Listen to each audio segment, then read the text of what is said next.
Hey guys, welcome to chapter 3.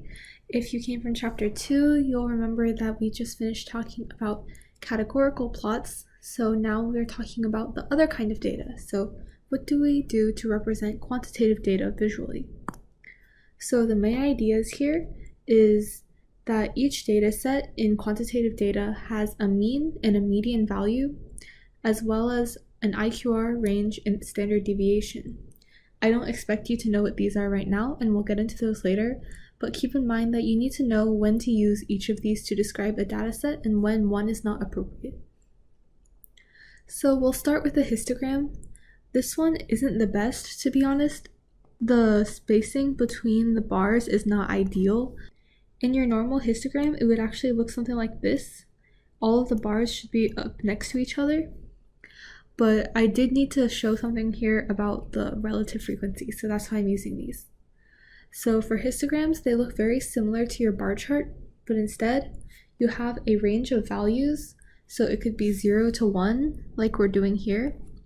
And then we put in how many values are between 0 and 1. So here it looks like there's 2 values between 0 and 1, which is why the first bar only goes up to 2.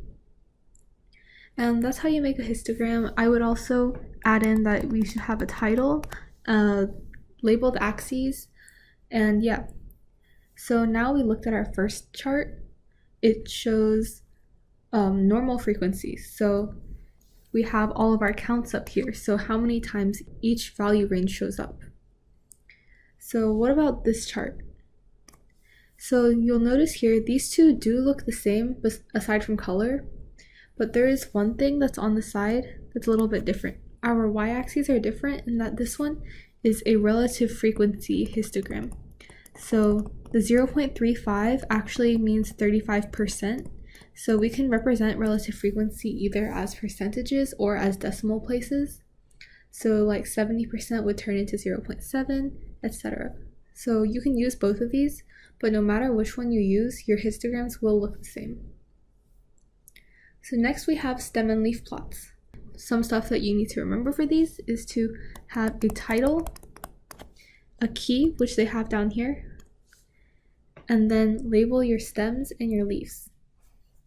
So if you don't know how to use these, this is when you have a large range of data that are normally integers. So this is the tens place. So this would be numbers from 0 to 9 and then 10 to 19, 21 to 29, etc. And so your stem represents your tens place, and then your leaf is your ones place. There's another way that you can make a stem and leaf plot that is called a split stem and leaf plot.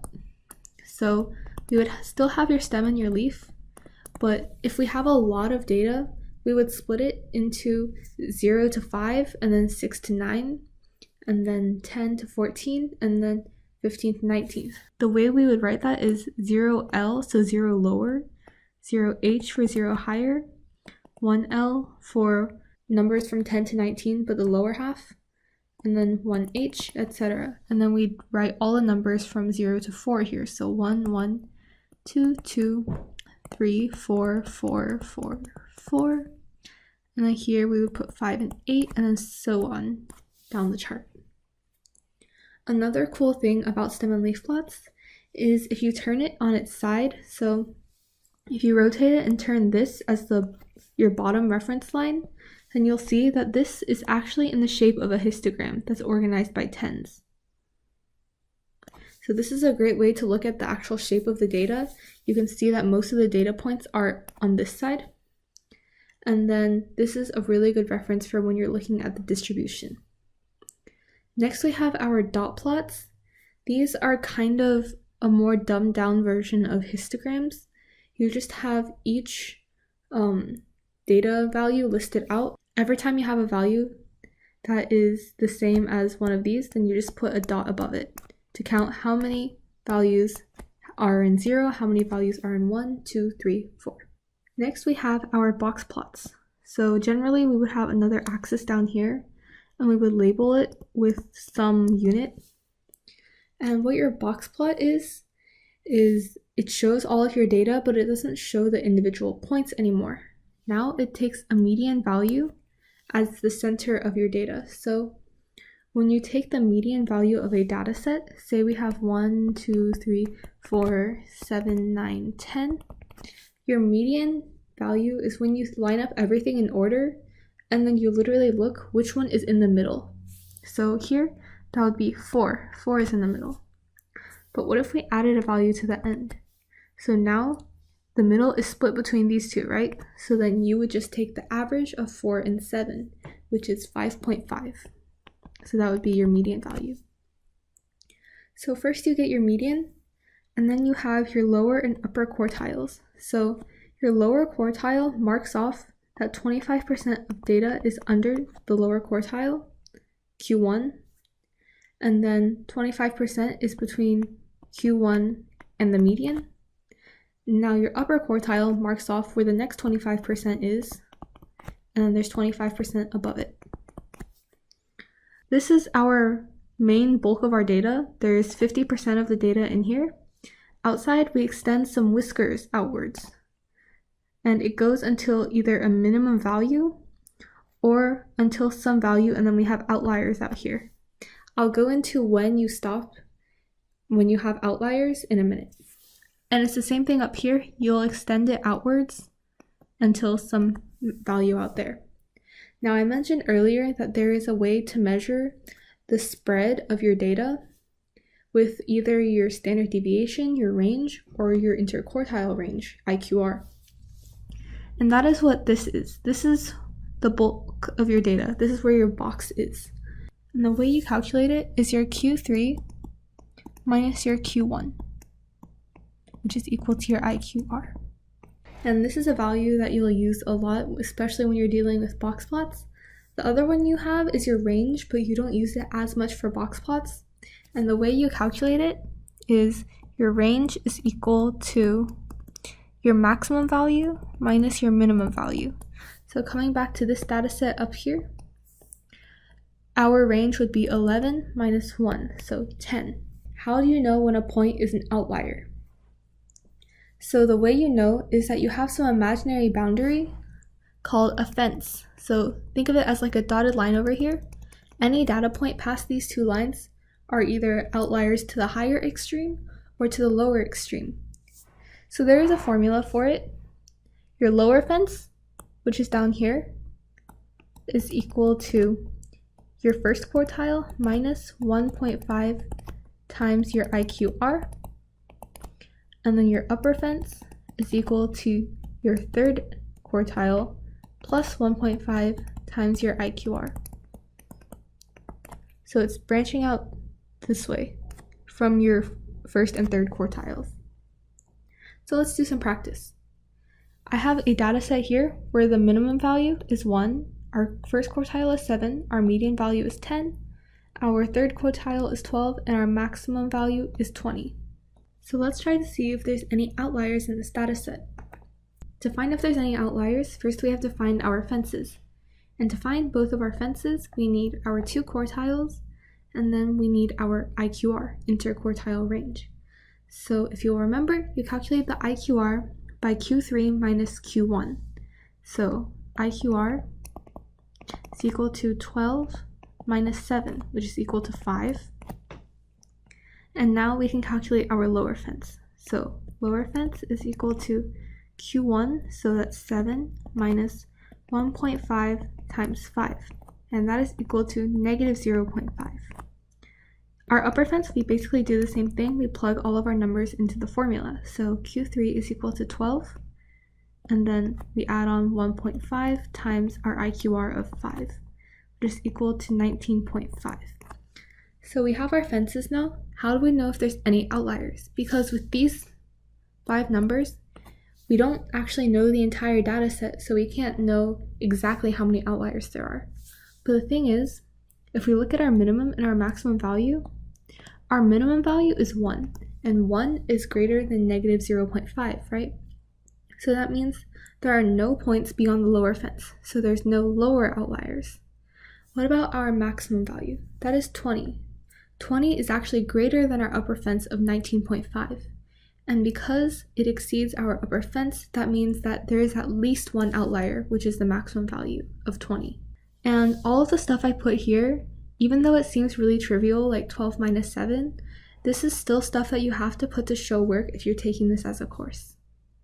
Another common question that you'll get is to describe the distribution of the data. So what you do here is a really nice acronym that I use, which is CUS. Not literally. So CUS is an acronym that stands for Center, Unusual Features, Shape, and then Spread. So first you have to say what the center of the data is. Here you can use either the mean or the median value of the data. I'll go into when to use which one in a moment. So you'll literally just write it as the mean or median, whichever you choose, of the data is, and then give a number. So if our mean was 7, then the mean of our data is 7. Then we talk about unusual features. Most of the time when you're working with datasets, you probably won't have any, but if there are any outliers, you state that there's an outlier at whatever value, and then you'll talk about any gaps. So you'll see gaps the most in histograms. You can't tell them from box plots because box plots are written as one continuous figure. So in your histogram, a gap will look something like this. So there's a space, there's an empty space between two groups of bars. So either you could say this one is an outlier, or you could state this as a gap, and then you would say which values it's between.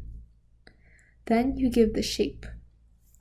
So when you talk about shape, there's two things that you need to pay attention to. One is called modality, and the other one is whether or not your data is skewed. So when you look at your data, if it looks something like this, you count how many peaks there are. So we have a little mountain here, right? That means there is one peak. So it is unimodal because uni means one. Now, if we continue this data set outwards this way, we get another peak. So now there's two peaks, so it's bimodal. And if we keep going, anything greater than 2 peaks will be called multimodal. You won't see this as much. And then after this, you'll also talk about whether the data is symmetric or skewed. So symmetric data is what it sounds like. You have some histogram, and it looks about the same on both sides. It doesn't have to be perfect, but as long as it looks somewhat symmetric, you can just say that it's roughly symmetric. Now for skewed, that is when your data is leaning in one direction. So if it's all bunched up on the left, like this, you can see that if you trace the tops of the bars, it would end up looking like this. So there's a tail that's going to the right. That means that this data is right skewed. But if our tail went to the left instead, then it would be called left skewed. So finally, we have our spread. This is where you just state the range, IQR, or standard deviation of the data. In most cases, if you're talking about a box plot, then you would just say the IQR of the data is 5, for example. And so that's all of CUS. That's how you describe the distributions. And there's one main thing that you should remember is to always BS. By BS, this is another acronym. It means be specific, probably not what you're thinking. And you always have to give context here. That's part of being specific. So if our problem is we're talking about the heights of people, then you would say the median height of the people is whatever. And then you always have to give the situation in the data, or else you'll probably lose points for being too general. So this is how you choose between your descriptors. In choosing a center, you're always between the mean and the median, right? So your mean will always be better for more symmetric data sets, but in general, if you want to play it safe, just go with the median. So why is that? Your median is your middle data value, right? So it's not really too much a matter of using calculations rather than just going through data and then picking out the middle value. So keeping this in mind, let's imagine we have a room of people. And then this is all like normal people, right? With normal salaries. And then Bill Gates walks in. So Bill Gates is freaking rich. And so once he walks in, the mean salary will skyrocket. It'll probably be in the millions. Lots of millions. But the mean salary will actually not go up by much. So even though the room is mainly average people plus Bill Gates, the mean is still going to be much higher and be a bit misleading about the salaries of everyone in the room, because it's going to tell you the average salary is a couple million, and you're going to think that everyone in the room is rich when in reality it's just one person. But the median is going to give you a more realistic value of everyone in the room.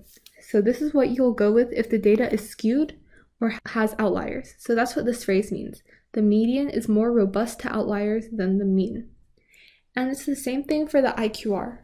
The IQR is also more robust to outliers than the range in standard deviation, because going back to Bill Gates, the range is calculated by subtracting the maximum value and the minimum value.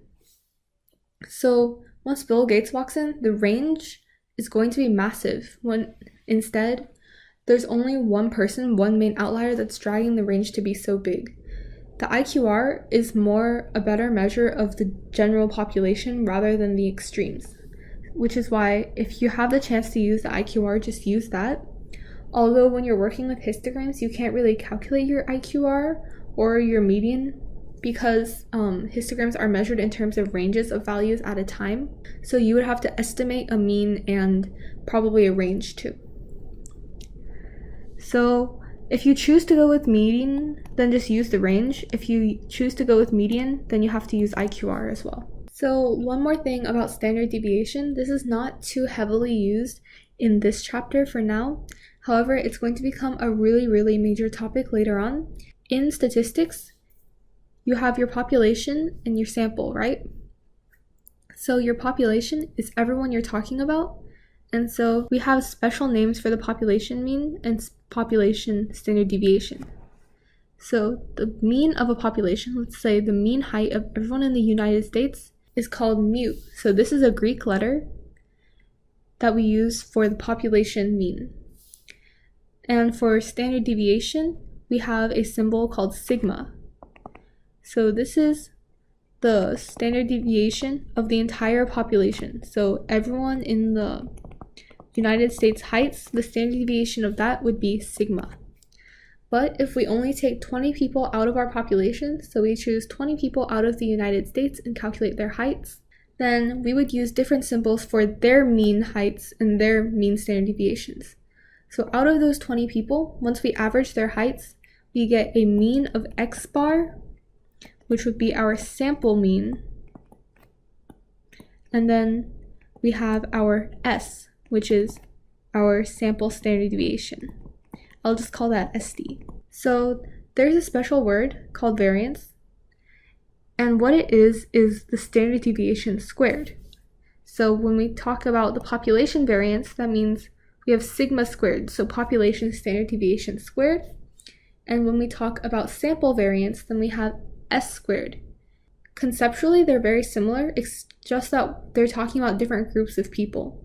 Your sigma is talking about your entire population, and then your sample is talking about a subset of that population. And so finally, your S, so your sample standard deviation, is just the square root of your variance. You will never have to calculate this by hand, hopefully, but these are the formulas in case you want them as reference.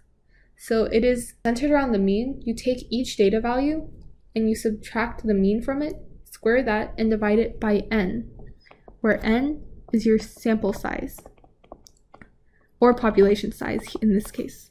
So that's all of chapter 3. Thanks for watching. Peace.